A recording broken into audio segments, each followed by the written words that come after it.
La quête à la perfection, l'illusion de la perfection. Cher Progressive, est-ce que tu as envie d'être parfait? Est-ce que tu as envie de faire les choses parfaitement? D'atteindre un idéal parfait dans ta vie, dans ta manière d'être? Aujourd'hui, je vais te partager mon expérience et mon point de vue sur ce sujet et te montrer qu'il est tout à fait possible d'apprécier la vie sans être parfait. Qu'il est tout à fait possible d'évoluer même, de travailler sur soi-même, de s'améliorer, d'être une meilleure version de soi-même sans pour autant tomber dans ce piège du perfectionnisme. Donc, pourquoi ne pas être parfait? Allons voir ça ensemble maintenant.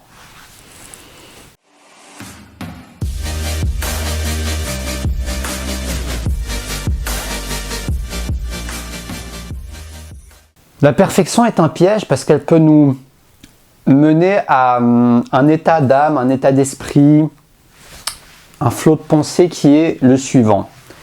Je ne suis jamais satisfait. Ou autrement dit, l'insatisfaction chronique. Et ça, je pense qu'on a tous connu ça au moins quelques fois dans notre vie.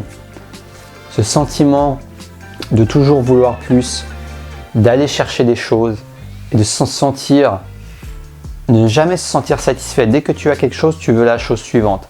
Dès que j'ai atteint ça, je veux ça. Dès que je suis ici, je veux ça. Dès que je suis dans le sommet de cette montagne, je veux être dans le sommet de l'autre montagne. Et même si c'est une caractéristique que nous partageons en tant qu'être humain, c'est quelque chose que nous pouvons, dont nous pouvons nous libérer de mon point de vue.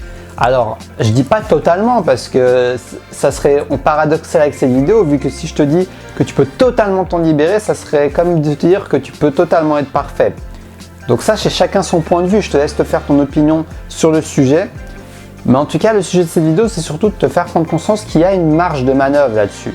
Que selon qui tu es, ton état d'esprit, tes traumas du passé, ta manière dont tu fonctionnes, ton tempérament, tu peux apprendre à être tout simplement plus satisfait de l'existence.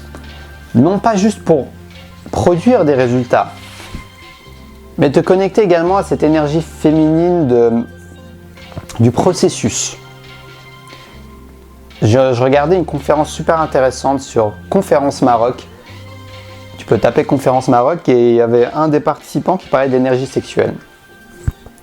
Et sans rentrer dans les détails, c'était super intéressant parce que, en gros, l'énergie féminine est plus dans le processus, dans le fait de retenir, apprécier l'instant, plutôt que de vouloir passer à autre chose, passer à l'objectif suivant, l'objectif suivant, l'objectif suivant.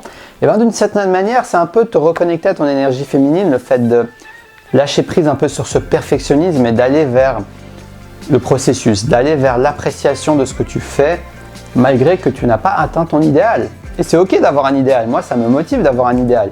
Par exemple, je m'inspire des maîtres spirituels, que ce soit dans le bouddhisme, dans le yoga, qui sont actifs sur YouTube et qui partagent leurs connaissances. Le Dalai Lama, j'ai déjà écouté une fois une de ses conférences, je le trouve tellement inspirant, mais en même temps, j'essaie de rester prudent pour ne pas rentrer dans un cercle vicieux de la comparaison, tu vois. Dans le fait de toujours vouloir me comparer et ne jamais être satisfait des avancements que je fais. Donc c'est important, entre guillemets, de garder les pieds sur terre parce que on ne peut pas être parfait. La perfection, c'est de vouloir figer les choses, de les rendre comme une statue.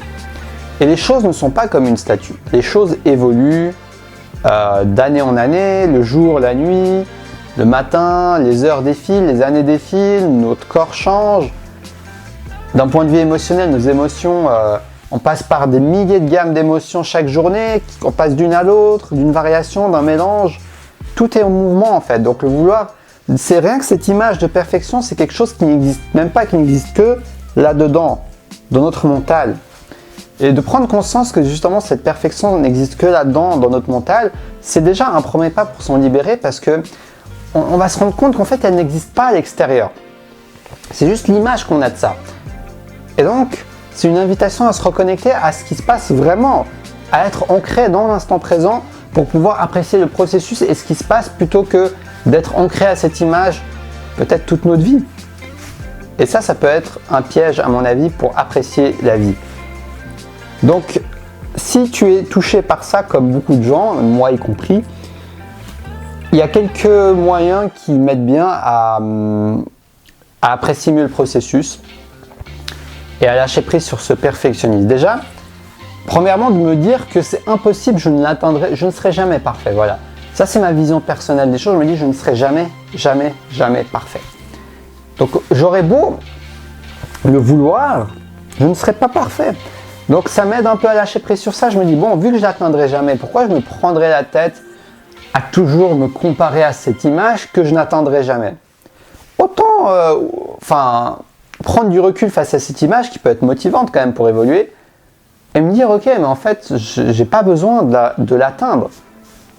C'est comme si tu avais un objectif, mais que tu te disais, mais un objectif très ambitieux, tu vois, c'est pas un petit objectif, c'est un objectif d'une vie. Et que tu te dis, mais je n'ai pas besoin de l'atteindre en fait. C'est surtout, je me fixe cet objectif pour me stimuler, pour que cet objectif m'aide à aller de l'avant, à évoluer, à chercher, à me remettre en question, à expérimenter des choses, à travailler sur moi-même, à apprendre, à partager. C'est comme si ce big objectif, cet énorme objectif n'était qu'une excuse pour pouvoir t'aider, te donner une motivation supplémentaire à évoluer dans ton chemin de vie. Et qu'au final, tout cet objectif n'était qu'un prétexte pour que tu puisses évoluer et apprendre à apprécier le flot de la vie. Si on voyait les choses comme ça, qu'est-ce que tu ressens juste en voyant les choses comme ça? Moi personnellement, le fait de voir les choses comme ça m'enlève un poids sur les épaules et ça me rassure d'une certaine manière parce que je me dis que je n'ai pas besoin d'être parfait. Voilà. Ça me met dans cette énergie que je n'ai pas besoin d'être parfait quand je pense à ça, à ce que je viens de te dire. Que ça se trouve, ce n'est qu'une excuse tout ça. Et ça ne t'empêche pas de l'atteindre. Fais de ton possible pour atteindre ton objectif de vie. Mais en même temps, c'est peut-être qu'une excuse pour un autre travail en parallèle, un travail plus émotionnel, où tu libères tous tes blocages intérieurs, où tu peux te sentir plus libre et plus toi-même et partager ce toi-même avec le monde. Au final, c'est ce qui compte vraiment. Peu importe que tu atteignes ou pas ton idéal. Pour moi, ce qui compte vraiment, c'est d'être dans le partage, dans la vie, dans le flow de la vie et d'enlever le maximum de filtres possibles qui t'empêchent de partager qui tu es avec les autres, de partager ta flamme intérieure avec les autres, de réchauffer les autres avec ta flamme intérieure. Qu'est-ce qui empêche cela? Ça, c'est le cœur et l'essence. Et tout moyen, toute vision, tout objectif qui te pousse dans ce sens, pour moi, est tout simplement le bienvenu. Deuxième aspect qui peut t'aider à lâcher prise sur le perfectionnisme, c'est reconnecte-toi à ton corps d'une manière ou d'une autre. Moi, en ce moment-là, je me suis mis à faire du yoga pour récupérer parce que je suis dans une phase où je suis assez fatigué physiquement et psychologiquement, donc je suis en train de récupérer. Donc ces vidéos également m'aident à récupérer parce que je prends un véritable plaisir à les partager avec toi. Et donc le yoga m'aide beaucoup, je me connecte à mon corps. Également la méditation en pleine conscience où je me connecte avec mon corps à travers l'esprit. C'est les outils que j'utilise, ça peut être la danse. La danse aussi, c'est quelque chose que j'aime bien faire. Là je le fais pas en ce moment parce que je suis un peu trop fatigué pour danser longtemps, mais c'est quelque chose qui me parle beaucoup. Donc trouve un moyen de te connecter à ton corps, quelle que soit cette manière, qui te parle et qui te permet de te reconnecter dans le processus parce que ton corps est dans le processus. Ton corps est dans le mouvement, ton corps est toutes ces sensations qui changent, toutes ces émotions qui changent. Ton corps est ancré dans la vie, dans la matière. Donc le fait de te réancrer à ça peut t'aider à un peu prendre du recul et de la perspective sur cette image, cet idéal qui se trouve imprégné dans ton esprit et qui peut être trop le centre de ta vie. Connecte-toi à ton corps, la respiration aussi. C'est une autre manière de se connecter à ton corps. Prendre conscience de ta respiration, comme on peut le faire dans le yoga ou dans le quotidien, tout simplement, respirer profondément. Ça peut aider tout ça. La cohérence cardiaque également, c'est un outil que tu peux taper et faire des recherches dessus. Il y a plein de petites vidéos où tu peux les pratiquer et que tu respires sur un temps régulier. Enfin bref, plein de choses existent. Les solutions existent. Tout ça pour te dire que garde une vision ambitieuse, mais utilise cette vision à bon escient. Non pas pour te comparer constamment à d'autres personnes qui l'ont atteint et t'auto-flageller, mais plutôt comme un moteur qui t'aide à chaque jour faire de ton mieux pour évoluer et avancer de manière la plus authentique possible à qui tu es ici. C'est ce qui compte au final, vraiment. Donc j'espère que cette vidéo t'a inspiré. Si elle t'a plu, n'hésite pas à la liker. Ça va m'aider à faire connaître cette chaîne Destination Soi-même. Je t'en serai très reconnaissant, à la partager et à rejoindre tout simplement la communauté des proactifs rêveurs, comme je l'ai appelé. Une communauté qui veut avancer, qui veut évoluer et qui veut rêver également. C'est pour ça que je l'ai appelé proactif rêveur. Je suis un rêveur. Je l'assume, je suis un rêveur.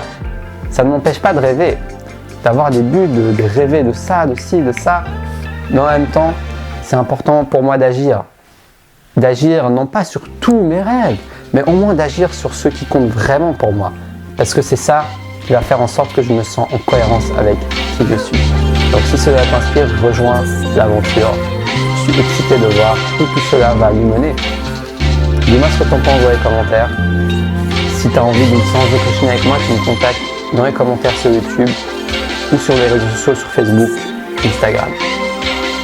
Tu peux également les voir, j'écris des mini-articles quotidiens très inspirants, exclusifs sur ces réseaux sociaux. C'est dans la description de la vidéo. Sur ce, passe une très belle journée et surtout, reste connecté à ta flamme intérieure.